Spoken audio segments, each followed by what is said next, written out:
Hello children, welcome to AIMS India online classes. This is chemistry session. In this, we are going to discuss about the chapter metals and non-metals. From this chapter, today we are going to have an assessment based upon the concepts we have learned from this chapter in the previous sessions, like classification of elements into metals, non-metals, metalloids, and noble gases, and their different properties also have seen, how they are used, where they are useful, and how they do react with other chemicals. These all we have seen. On these all concepts, we are going to have small assessment today. So before going to see the assessment, before attempting the assessment, let's have a glance on these all concepts once. First of all, if you see the metals and non-metals properties, metals are ductile. Yes, they can be drawn into thin wires. Metals are good conductors of heat and electricity. Metals are hard solids. Metals are sonorous, they produce sound, and even they are lustrous also. They are shiny. Metals are malleable, they can be beaten into thin sheets. And examples with metals you can say so many are there like iron, gold, copper, silver, calcium, potassium, magnesium. Like this, so many metals are there. By coming to non-metals, these all quite properties will be quite opposite. Like they are non-ductile, soft and dull solids, and some are gases. Non-sonorous, they won't produce any sound. They are poor conductors of heat and electricity. They are non-malleable, non-ductile. These are all the properties of non-metals. By coming to examples for the non-metals, what we can say? Oxygen, hydrogen, nitrogen, sulfur, phosphorus, chlorine. These all are examples for non-metals. By coming to chemical properties of these metals and non-metals. Yes, when these metals react with oxygen, metals when they react with oxygen, they form metallic oxides which are basic in nature. When non-metals react with oxygen, they form non-metallic oxides which are acidic in nature. Okay, when metals react with water, generally they form their metal hydroxides and hydrogen gas. But in general, non-metals do not react with water. When these metals react with acids, they form salts and hydrogen gas. When non-metals generally they do not react with acids. In the same way, when these metals react with the bases, they produce a salt and hydrogen gas. Non-metals they form complex compounds. This we didn't discuss. And reaction of these metals with solutions of other metals, that we say displacement reactions. What did we see in that? More reactive metals displace less reactive metals from their compound solutions. That we said displacement reactions. Based upon this, we have studied that metal reactivity series also. Which metals are more reactive, which are less reactive, we have seen. So more reactive element can displace less reactive element from its solution. Okay, next uses of these metals and non-metals. Mostly metals are having so many uses. They are used in making of machineries, automobiles, even satellites, vehicles, even trains, and important for many living works also, isn't it? If you say about the use of non-metals, even these non-metals are also used in the fertilizers, antiseptic solutions because sulfur is used in that. And even in the water purification, chlorine is used. In the crackers, so many non-metals are used for getting different colors along with metals. And even some non-metals are essential for life. For example, oxygen, which is very important for a breathing purpose, and nitrogen is very important for the plants in different forms. Okay, they are the uses. So based upon these concepts, we are going to have assessment. Be ready, children. Try to answer the questions. Which of the following metals catch fire on reaction with air? Say calcium, potassium, manganese, magnesium. Which metal can catch fire on reaction with air? Which one? Yes, even at normal temperatures also, even at normal atmospheric air also, some metals they immediately react with the atmospheric oxygen and they catch fire. Those metals are called highly reactive metals. So out of them, one is given here. What is that? Yes, it is potassium. Potassium reacts with atmospheric air immediately. If you take a small piece of potassium and if you keep in your hand, immediately it starts burning because the sodium and potassium, these metals are extremely reactive and react with air as well as water vigorously. They react with the air and water very immediately. That is why, this is the reason why these metals like sodium and potassium are stored under kerosene. This also we have studied. These metals like sodium, potassium, rubidium, these metals are highly reactive metals. They can combine with atmospheric air immediately when they are kept outside. They burn vigorously. So to avoid this, these metals, highly reactive metals, sodium, potassium and these all stored under kerosene. Whenever it is needed, they take a sample of that and the remaining will be stored again into kerosene. Okay, here potassium is the one which is highly reactive. Next question. When magnesium oxide is dissolved in water, magnesium hydroxide is obtained. The solution thus obtained is dash in nature. What is the nature of this magnesium hydroxide solution formed? They are asking here. Is it acidic or neutral or alkaline or amphoteric? What kind of solution is this magnesium hydroxide solution? What is here magnesium? Is it a metal or non-metal? Yes, magnesium is a metal. We have studied that metals on reaction with oxygen they form respective metal oxides. These metal oxides on dissolving into water they form metal hydroxides. These metal oxides and metal hydroxides both are basic in nature and these metal hydroxides are soluble into water and hence these are called alkalis also or alkaline solutions also because these metal oxides and metal hydroxides are basic in nature. These basic solutions are also called as alkaline solutions. Okay, magnesium hydroxide forms alkaline solution. This turns red litmus paper into blue color because it is magnesium is a metal. Its oxide and hydroxide both are basic in nature, which is also called alkaline in nature. Okay. Yes, when a red litmus paper is dipped into the solution of magnesium hydroxide, it turns blue. This indicates the basic nature of magnesium hydroxide.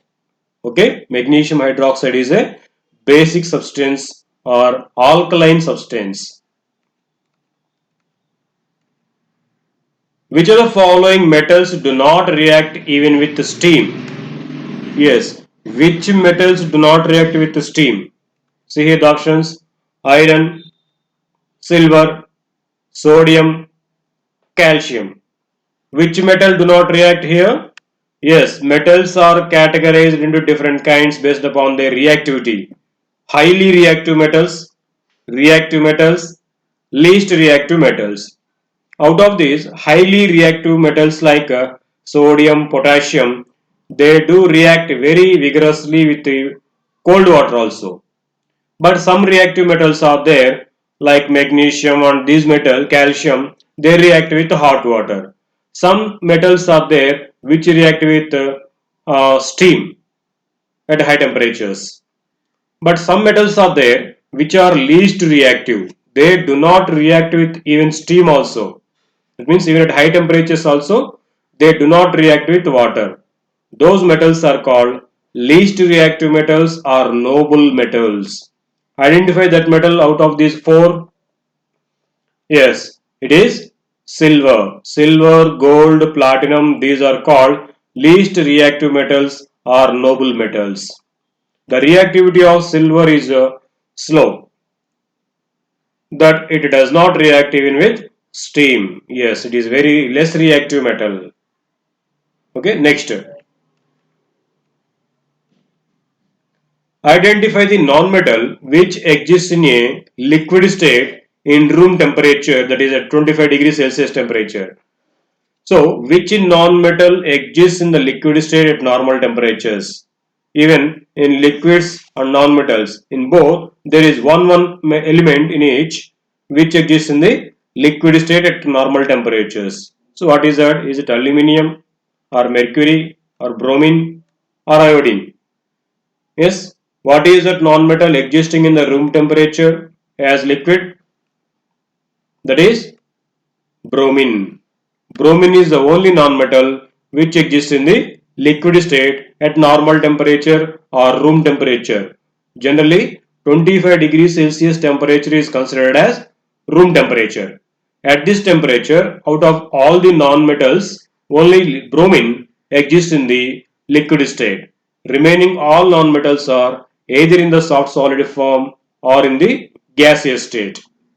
Even out of metals also, mostly all the metals are in the solid state, but the only one metal that exists in the liquid state and or at a room temperature is mercury. So mercury is also one of the liquids, but it is a metal, so it won't come under this. Now bromine is a correct answer, and even this bromine is a reddish brown liquid. It is a reddish brown liquid non-metal. Okay, next question. A reaction in which a more reactive metal replaces a less reactive metal from its salt solution is called as dash reaction. Yes, while discussing about the chemical reactivity of metals, we have seen that when a less reactive metal solution is taken and if a highly reactive metal is dipped into that solution, then this highly reactive metal displaces that less reactive metal from its compound and forms a new substance, and a less reactive metal will be omitted out. Such kind of reactions are called, or they called addition reactions or combination reactions, displacement reactions or double displacement reactions. What are they called? Those reactions are called displacement reactions. Yes, here highly reactive metal displacing less reactive element from its compound. That is why those reactions are called displacement reactions.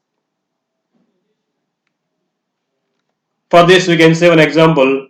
When you take copper sulfate solution which is in blue color, to that if iron is added in the form of an iron nail, if you dip an iron nail into the solution of copper sulfate, as this iron is being more reactive than copper, it displaces copper from copper sulfate and it will form iron sulfate solution. Copper will be deposited out like pure metal. It deposits on the iron in the brown precipitate form. So now the solution turns into green color because iron sulfate color is green. What happened here? Highly reactive metal iron displacing less reactive metal copper from its compound or from its solution. That is called displacement reaction. Next one. Which of the following pairs of compounds undergo displacement reaction when they react each other? See the compounds given: copper and AgNO3 solution, silver nitrate solution, magnesium and sodium chloride solution, silver and iron sulfate solution, copper and sodium chloride solution. See here, they have given a metal and the salt of another metal. The solution of salt of another metal is given. In which case reaction occurs, they are asking. What to be their condition to occur a reaction? The metal taken should be more reactive than the metal present in the solution form. Okay, then that more reactive metal can displace that less reactive metal from its solution. Then only displacement reaction occurs. See here the first option, what they have given: copper. Copper metal is given, silver nitrate solution is given. In this the metal is silver. Here the metal is copper. Which is more reactive among between these two? Copper is more reactive than silver. So copper can displace silver from its solution and forms copper nitrate. Copper nitrate solution will be formed and silver will be omitted out. So here reaction occurs, displacement reaction occurs as silver is less reactive than copper. It happens in this case. Displacement reaction occurs in case of copper and silver nitrate solution. Let us see the remaining options also once to understand this. See, here is it, magnesium metal is taken and the sodium chloride solution is taken. In the solution the metal is sodium and the metal taken is magnesium. Which is more reactive in these two? Sodium is more reactive than magnesium. So sodium metal cannot displace sodium from its solution. No reaction occurs in this case. Why? Because magnesium is less reactive than sodium. So magnesium cannot displace sodium from its solution or its compound. Okay, no reaction occurs here. Let us see third one. Silver and iron sulfate solution. So in this solution, metallic substance is iron and here silver. Which is more reactive in these two? Either sodium or iron. Iron is more reactive. So as iron is being more reactive, silver cannot displace iron from its solution. So here also no reaction occurs. If you take iron sulfate solution, if you dip any silver rod or silver nail into the solution, no reaction occurs in that because silver is less reactive than iron. It cannot displace it. See last one, copper metal and sodium chloride solution. What is metal in this? Sodium. This is copper. Which is reactive in these two? Sodium is more reactive. Sodium is one of the highly reactive metals. Now, copper cannot displace sodium from its solution or its compound. That is why here also no reaction occurs. Only in the case of copper and silver nitrate solution, copper displaces silver from its solution and forms silver nitrate. In the place of silver nitrate, copper nitrate is formed. Silver is deposited out. So, which is the correct reaction now? Yes, correct combination is copper and AgNO3. In this case only displacement reaction occurs. In the remaining cases, it will not occur because the metal taken is less reactive than the metal present in its compound in the solution. Okay, copper is more reactive than silver, hence it displaces silver from its solution and forms copper nitrate solution. Okay, next. Metals except aluminum and zinc react with oxygen to form dash oxides. So, what do they form metals when they react with oxygen? The same you can ask in the other way also. Metals on burning the presence of oxygen they form. What do they form? Are they forming basic oxides or acidic oxides or neutral oxides or amphoteric oxides? Yes, metals generally on burning the presence of oxygen or on reaction with oxygen they form metallic oxides, we call them. Metallic oxides are generally basic in nature. Yes, metal oxides are basic in nature. Mostly all the metals on burning the presence of oxygen they form metallic oxides which are basic in nature. But they have given the question some exception. Did you observe this? Except zinc and aluminium. Yes, these metals they form metal oxides, but those metal oxides can show the properties of both bases and acids.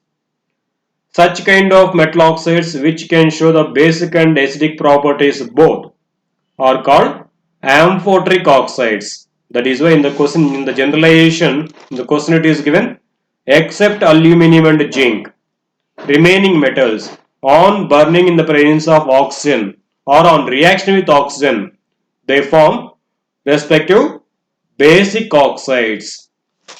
Okay, most of the metals react with oxygen to form metal oxides which are basic in nature. Yes, it is correct. Next one. When sulfur reacts with oxygen, the oxide formed is dash in nature. See options: basic, acidic, neutral, amphoteric. Here one more question on the same kind. Sulfur reacts with oxygen to form its oxide. What kind of nature this oxide is having? What is the sulfur here? Is it a metal or non-metal? Sulfur is a non-metal. Generally, non-metals on reaction with oxygen they form non-metallic oxides which are acidic in nature. Here, sulfur is also one of the non-metals. So, on reaction with oxygen, it forms sulfur dioxide. Of course, some quantity of sulfur trioxide also is formed, but majorly sulfur dioxide is formed when sulfur reacts with oxygen or when sulfur burns in oxygen. Sulfur dioxide is formed. This sulfur dioxide is acidic in nature because this sulfur dioxide on dissolving into water forms sulfurous acid. It forms an acid. So we can say sulfur dioxide is acidic in nature. Okay. Next, metals react with acids to produce dash gas. Yes, generally metals react with dilute acids. When you dissolve some metals pieces into dilute acids like hydrochloric acid and sulfuric acid or nitric acid, which are taken in the dilute form, into them if you add any metal, then these metals react with the acids and they release certain gas. What is that gas? Is it oxygen or hydrogen, nitrogen or carbon dioxide? Which gas is produced? Yes, when metals react with acids, they form respective metal salts and they release out hydrogen gas. Yes, hydrogen is emitted out. It is omitted out. We can say the bubbles of hydrogen gas coming out from the solution when an acid is added with metals. So we can test this hydrogen gas also. If you keep a burning splinter on the open mouth of this container in which you are doing the experiment, that hydrogen gas immediately burns with a blue flame and puts off with a pop sound. So that indicates the evolution that gas evolved is hydrogen gas. So the metals react with acids and produce hydrogen gas. For example, you can see here zinc reacts with hydrochloric acid. When you take some small pieces of zinc into hydrochloric acid, dilute hydrochloric acid solution, then we can see the formation of hydrogen gas, the evolution of hydrogen gas in the form of bubbles, and the salt formed will be zinc chloride in the aqueous form. Okay, the hydrogen gas is evolved when metals react with acids. Okay, next one.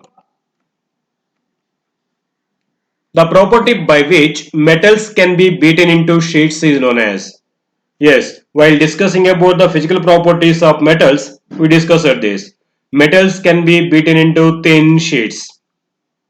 Because of this property only, we are able to make so many utensils with metals, like household utensils like bowls, and these all are made up of certain metals. How these metals can be beaten into very thin sheets. What is that property called? Is it called lustrous or ductile or sonorous or sonority or malleability? What is that property called? Yes, the property by which metals can be beaten into thin sheets is called malleability. Because of malleability only, metals can be beaten into thin sheets. Yes, gold is one of the most malleable metals. Yes, it has high malleability. Along with gold, we can say silver also, silver and copper. These metals are having high malleability. They can be beaten into very thin sheets. Because of this reason, this gold can be is being used in making of jewelry and these all ornaments. With a small quantity of gold only, they can make different designs. Because it can be beaten into very thin sheets and thin wires also. Okay, we can say these are very thin gold foils often on the sweets. Sometimes, mostly we see silver foil on the silvers for the sweets for the decoration. That silver there, the silver is made into very thin sheets because of its high malleability. Often this gold is also used for decorating these sweets and all. A thin layer of gold is used to decorate because this gold is having high malleability. Next, which of the following statements is false? See, they have given here some statements. Find out the which one is wrong there. Copper is a good conductor of electricity. Aluminum is a good conductor of heat. Bromine is only liquid nonmetal. Carbon is the most malleable metal. Out of these statements, which is incorrect? See the first one once again. Copper is a good conductor of electricity. What is this copper here? It is one of the metals. So generally metals are good conductors of heat and electricity. Okay, in the same way, copper is also one of the good conductors. Even you can say it is one of the best conductors. Not only that, even aluminum is also. That is why I think you have observed these two metals are used in making of these electrical wires, because these aluminum, copper, these are best conductors of electricity. That's why these electrical poles outside on the roads, they contain certain wires made up of this aluminum. And the homes in which we live, there also we observe some electrical wires for the electronic appliances. So those electrical wires also they contain copper wires inside, because copper is one of the best conductors of electricity. Okay, these two are good conductors of heat and electricity as they are metals. If we see next one, bromine. Bromine is the only one which is existing in the liquid state from the non-metals. Yes, out of all the non-metals, remaining all are either in the gaseous state or soft solid state.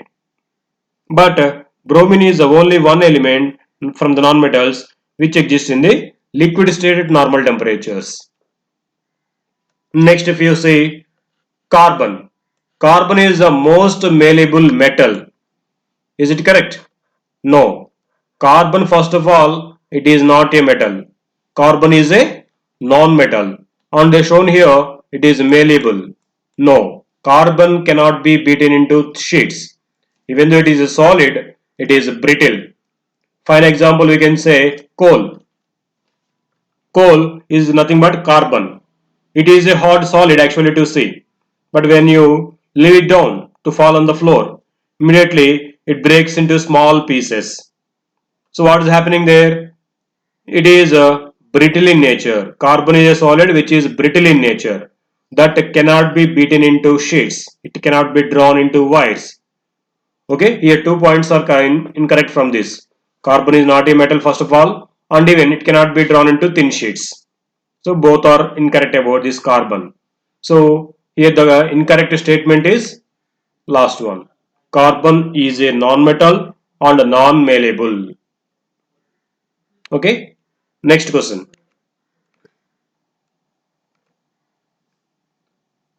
Pick the odd one out from the following elements. Say some elements are given based upon certain property. One should be eliminated out. Check it. Gold, carbon, platinum, and potassium. Which can be eliminated based upon the properties of remaining three? Yes, it is carbon. Observe once why it is carbon. We observe the remaining all gold, platinum, potassium. These three are metals. These three are metals, whereas carbon is a non-metal. Okay, that is the difference between these three options and this carbon. Okay, carbon is a non-metal, whereas the remaining three are metals. Okay, that's the answer given also. Next, which of the following order is correct for the reactivity of metals? See, some reactivity orders are given. We have to identify which is correct order. Magnesium, sodium, iron, copper, and gold. Magnesium, iron, sodium, gold. Sodium, magnesium, iron, gold. sodium, gold, iron and magnesium.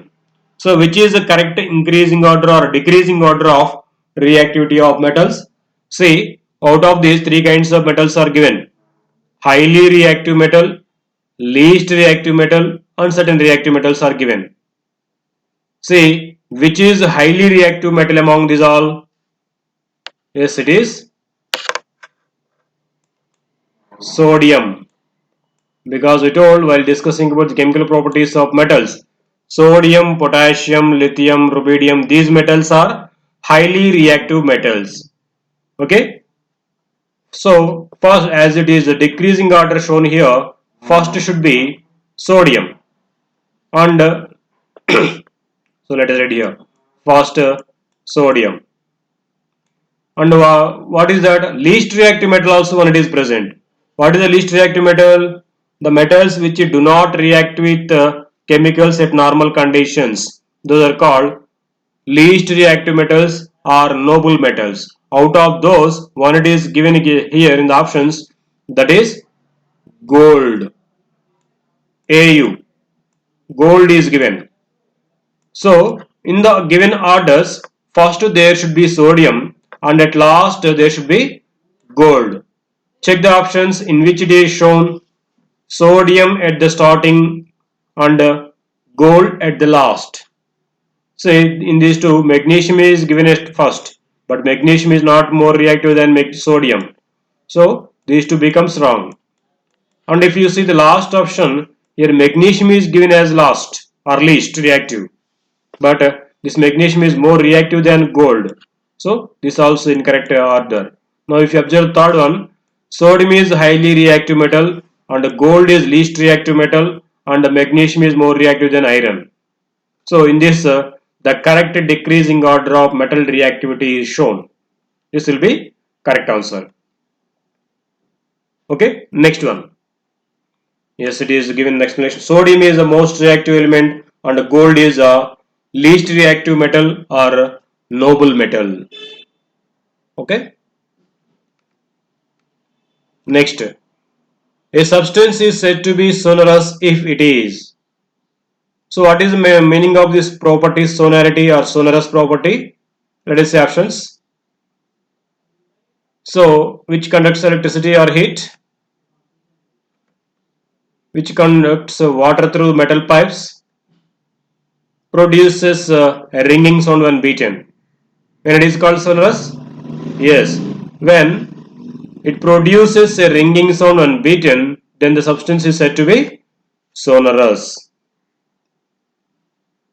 The substance is said to be sonorous when it produces sound when beaten. Okay, D is correct. Next one. Which of the following can be drawn into thin wires? Sodium, oxygen, sulfur, copper. Out of these four, which can be drawn into thin wires? What is property called? Ductility. Which of these elements is having ductile property which can be drawn into thin wires? See here, which element can be drawn? If you see the first one, sodium is a metal.